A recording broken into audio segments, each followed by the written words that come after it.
প্রয়োজনীয় পানি নিষ্কাশন ব্যবস্থা না থাকায় বর্ষার পানিতে ডুবে আছে রংপুরের পীরগঞ্জের পাঁচগাছি ইউনিয়নের কয়েকটি গ্রামের বাড়িঘর, রাস্তাঘাট, শিক্ষা প্রতিষ্ঠান সহ নানা স্থাপনা। এতে সীমাহীন দুর্ভোগে পড়েছেন অঞ্চলটির বাসিন্দারা।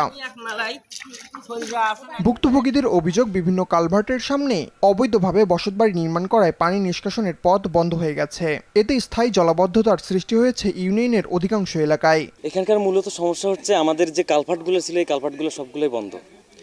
মানে এই কালভার্টের মুখে মুখে সবাই বাড়ি করছে, এই কারণে এই আমাদের ভেলামারির যে বিলটা, এই বিলের পানি বের হতে পারতেছে না। স্কুলে যাইতে সমস্যা, আমাদের গাড়ি বের করতে সমস্যা, অনেক ধরনের সমস্যা। বৃষ্টি হলে এরকম হয়ে যায় আমাদের এখানে। চলাফেরা করা খুব কষ্টকর।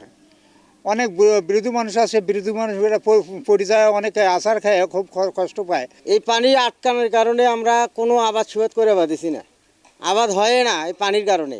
মাছ পালি খামো তাও নাই, ডিগির উছলি গেছে। ইউনিয়ন পরিষদ থেকে বহুবার চেষ্টা করছি, স্পিকারের কাছে গেছিলাম, স্পিকার ওখানে একটা বরাদ্দ দিয়েছিল, কিন্তু সে কাজটা করতে পারিনি, বিধায় পানি নিষ্কাশন সম্ভব হয়নি। পানিবন্দী অবস্থার ফলে ব্যাহত হচ্ছে শিক্ষা কার্যক্রম ও কৃষিকাজ।